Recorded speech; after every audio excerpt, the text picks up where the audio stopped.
Hello students, आज हम study करेंगे Gujarat board 12th standard supplementary reader English second language की जो अपनी बुक है लॉप विंग, उसमें रीड 13 जिसका नाम है I keep my tryst with Everest. हो सकता है लेसन आपने 10th में भी पढ़ा हो। ये लेसन जो है बचेंद्री पाल के बारे में है। बचेंद्री पाल का आपने नाम सुना होगा। बचेंद्री पाल भारत की वो महिला जिसने सर्वप्रथम माउंट एवरेस्ट की चोटी पर पैर रखा, माउंट एवरेस्ट की चोटी को सर किया। तो ये जो स्टोरी है बचेंद्री पाल के बारे में है। ऊपर चित्र दिया गया है, बचेंद्री पाल का फ़ोटो है। आपने 11वीं क्लास में जब हम कल्पना उसकी अरुणिमा सिन्हा की बात कर रहे थे तो अरुणिमा सिन्हा बचेंद्री पाल के इंस्टीट्यूट में गई थी चढ़ने के लिए, ट्रेनिंग के लिए माउंट एवरेस्ट पर। उस समय भी बचेंद्री पाल की बात हुई थी और 9th या 10th के लेसन में भी ये बचेंद्री पाल का नाम आता है। मैं लेसन स्टार्ट कर रहा हूँ। ये जो लेसन है वो बचेंद्री पाल ने किस तरह से हिमालय को सर किया, लास्ट में जो प्रॉब्लम्स आई उसके किस तरह से किसने हेल्प की। लहतू करके एक उसका मालवाहक था, उसने उसकी मदद की। उसमें एंगदौर जी उसका गाइड था। वो सब डिस्कस किया है। एक मिनट इसको मैं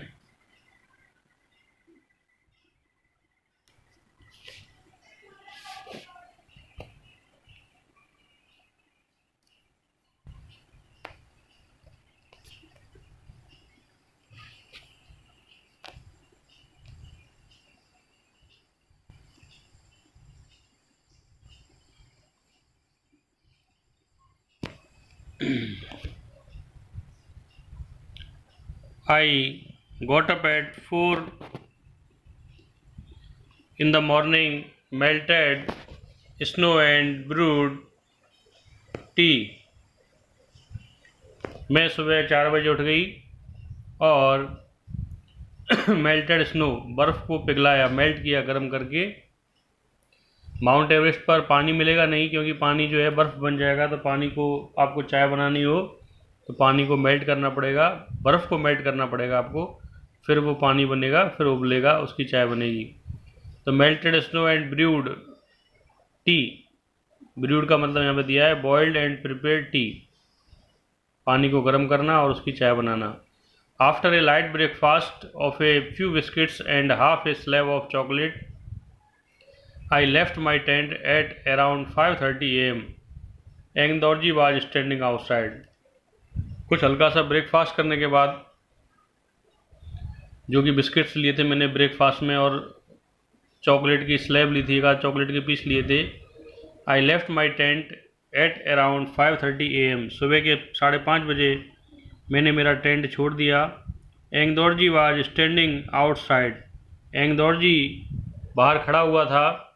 एंगदौर जी was going to climb without oxygen, Ang Dorje बिना ही ऑक्सीजन के चढ़ाई करने वाला था। एंगदौर जी जो है, ये लोग जो है नेपाली होते हैं और उनको ऑक्सीजन की आवश्यकता नहीं पड़ती है हिमालय पे चढ़ने में या पहाड़ों में चढ़ने में, क्योंकि उनको पहाड़ चढ़ने की आदत होती है।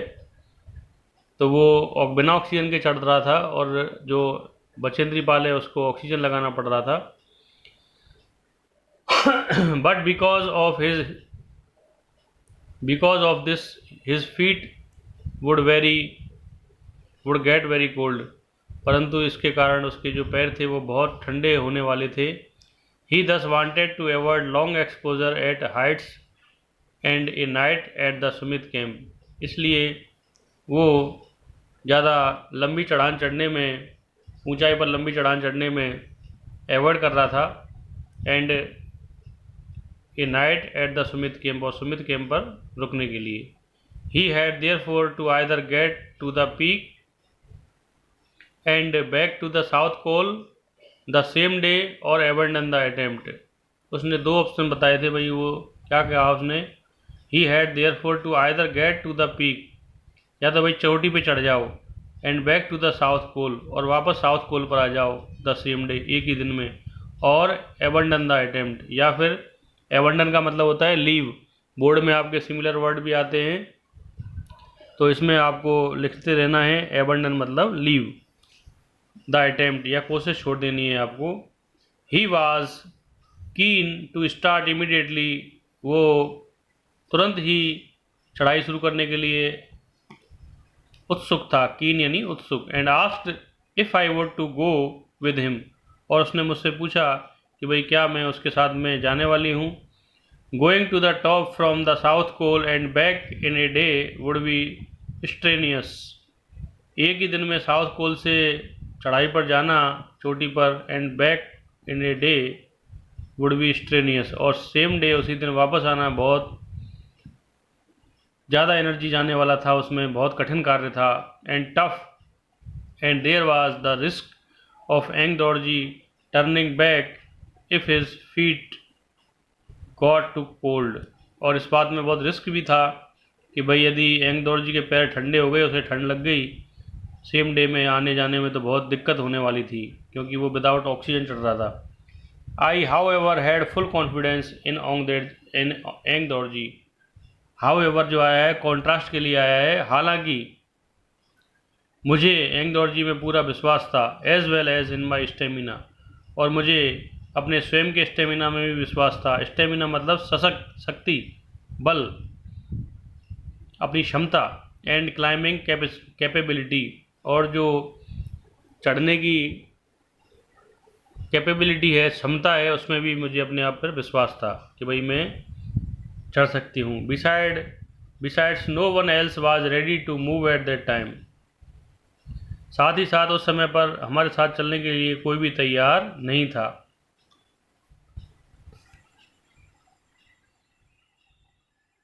At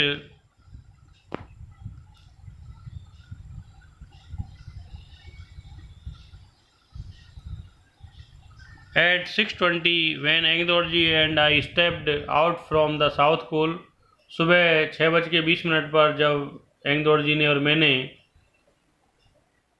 साउथ पोल से हमने ऊपर चढ़ाई चढ़ने के लिए कदम रखा, it was a perfect day, तो वो परफेक्ट दिन था। There was a gentle breeze, मंद मंद हवा चल रही थी। But the cold was intense, परंतु तीव्र ठंड थी, इंटेंस यानी तीव्र। I was however warm in my well insulated climbing gear, एक ये जो आर्मी वाले पहनते हैं जिसमें अपना बॉडी गर्म रहता है बर्फ़ में चलने के लिए, इसको हम बोलते हैं क्लाइंबिंग गियर। तो मैंने अपने आप को उसमें क्लाइंबिंग गियर में कवर कर रखा था। वी क्लाइम्ड अनरोप्ड, हम बिना रस्सी के ही चढ़े। Ang Dorje set a steady pace but I had no difficulty keeping up with him, ये गाइड होते हैं, गोरखे होते हैं। कोई भी आदमी माउंट एवरेस्ट की चढ़ाई करता है तो उनकी सहायता के लिए, उनकी मदद के लिए गाइड की आवश्यकता होती है। स्वयं को हमको पता नहीं होता है कि भाई माउंट एवरेस्ट किधर है, ये लोग बारंबार पहाड़ों पर चढ़ते रहते हैं तो इनको पता होता है, इसलिए इनको साथ में ले जाना ज़रूरी होता है। तो वी क्लाइम्ड अनरोप्ड, रस्सी के द्वारा पहाड़ में चढ़ा जाता है बर्फ़ में। आइस एक्स होती है, बर्फ़ की कुल्हाड़ी होती है, उसके सहारे से हम चढ़ते हैं। Ang Dorje set a steady pace, Ang Dorje की जो गति थी वो अच्छी थी। But I had no difficulty keeping up with him, परंतु मुझे भी उसका पीछा करने में, उसको फॉलो करने में कोई प्रॉब्लम नहीं हो रही थी। The steep frozen slopes were as hard and brittle as sheets of glass, steep यानी एकदम खड़े हुए जो ढलान थे, फ्रोजन स्लोप्स जमे हुए जो स्लोप थे, वर हार्ड बहुत हार्ड थे, कठोर थे, and brittle as sheets of glass, जिस तरह से कांच की शीट चटक जाती है इस तरह से वो ब्रिटल थे, चटकने वाले थे। We had to use the ice axe, हमको आइस एक्स यूज़ करनी पड़ी। And I had to kick really hard to get the front teeth of the crampons to the bite into the frozen surface, और जो मुझे क्या करना पड़ा, एक तो आइस एक्स का उपयोग करना पड़ा और had to kick really hard, बर्फ़ में पैर जमाने के लिए। बर्फ़ का सरफेस कई जगह पे चिकना हो जाता है, गिर जाता है आदमी, हाथ पैर टूट जाते हैं। तो फ्रंट टीथ ऑफ द क्रम्पन्स, क्रम्पन्स यानी जो जूते होते हैं बर्फ़ में चलने के लिए, उनमें नीचे नुकीले कांटे जैसे होते हैं लोहे के, तो उनको गड़ा गड़ा कर पैरों को तेज़ किक लगा लगा के ज़मीन में मार के चलना पड़ता है। To bite into frozen surface, frozen surface में गड़ा कर चलना पड़ा। I took every step very deliberately on the dangerous stretches, I took मैंने लिया, एवरी स्टेप हर एक कदम, वेरी डिलिबरेटली बहुत सावधानी पूर्वक, ऑन द डेंजरस स्ट्रेचेस जो खतरनाक सतह थी उस पर मैंने बहुत ध्यान से चढ़ाई की।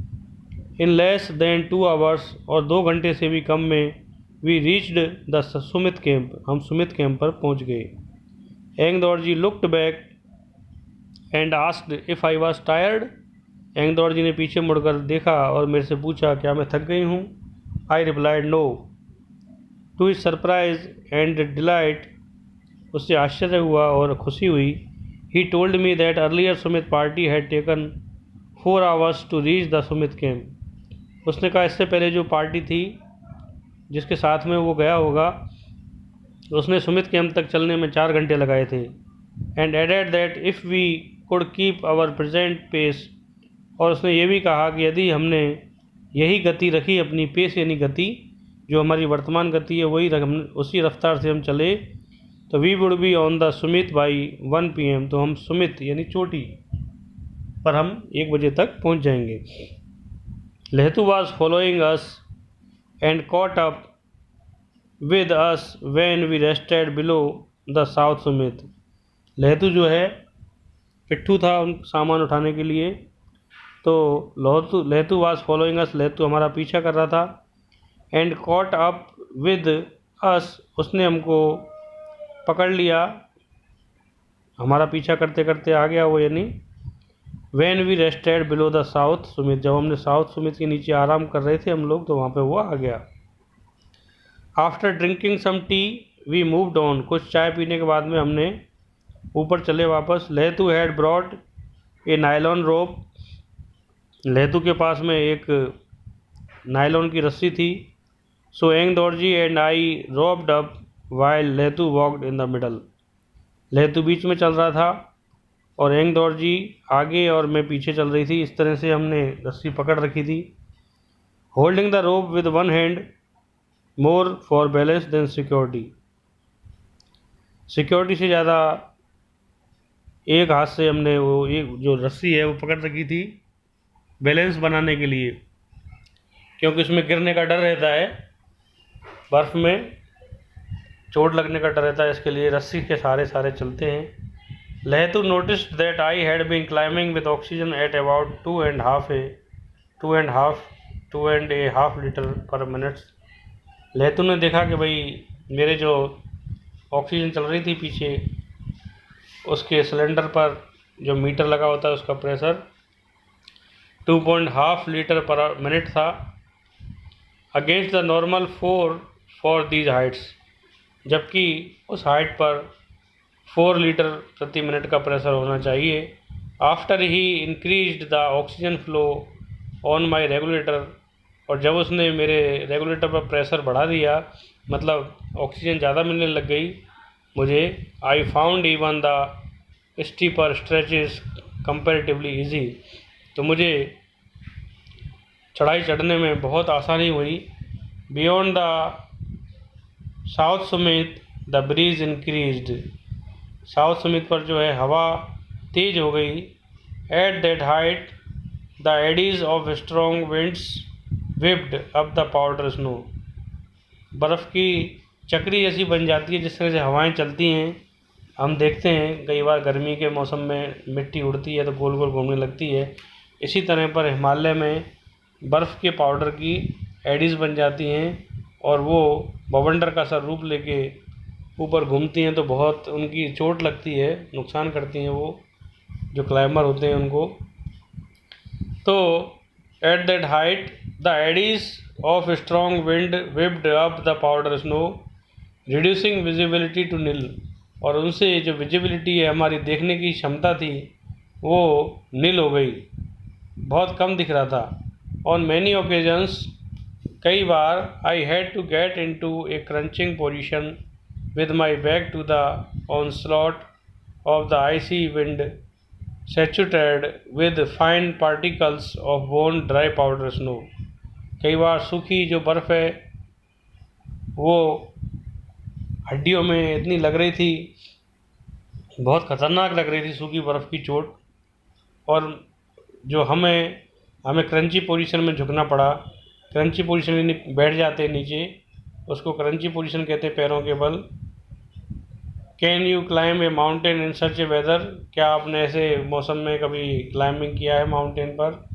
It was terrifying to stand erect on a knife edge ridge with a sheer drop on either side. It was terrifying to stand. ये बहुत भयानक होता है। To stand erect, सीधे खड़े रहना है एकदम। On a knife edge ridge, जिस तरह से चाकू की धार होती है, एज यानी धार, नाइफ यानी चाकू, जिस तरह से चाकू की खड़ी धार होती है, इसी तरह से बर्फ़ की चोटियों की धार होती है, उन पर चढ़ना होता है। With A sheer drop on either side, दोनों तरफ से जो है बहुत मुश्किल होता है काम। I had to dig my ice axe deep, मुझे मेरी जो बर्फ़ की कुल्हाड़ी होती है, जो क्लाइंबर लोग उपयोग करते हैं, उसको और तेज़ गाड़ना पड़ा। And secure myself by attaching the waist strap to the ice axe head. जो बर्फ़ की कुल्हाड़ी होती है उसका एक सिरे में रस्सी बंधी होती है, और वो रस्सी का एक हिस्सा अपनी कमर में होते हुए पीछे जा रहा होता है। तीनों चारों लोग उस रस्सी के सहारे चलते हैं। There was some tricky climbing between the south summit and what is popularly known as. इस साउथ सुमित में जो चढ़ान थी बहुत मुश्किल हुआ। And what is popularly known as, जिसके लिए वो जाना जाता है, थोड़ा सा रह गया है। इसको मैं नेक्स्ट वीडियो में आपको भेजता हूँ। आप इस वीडियो को देखिए, समझिए। अगले वीडियो में हम और डिस्कस करेंगे इसके बारे में। Thank you.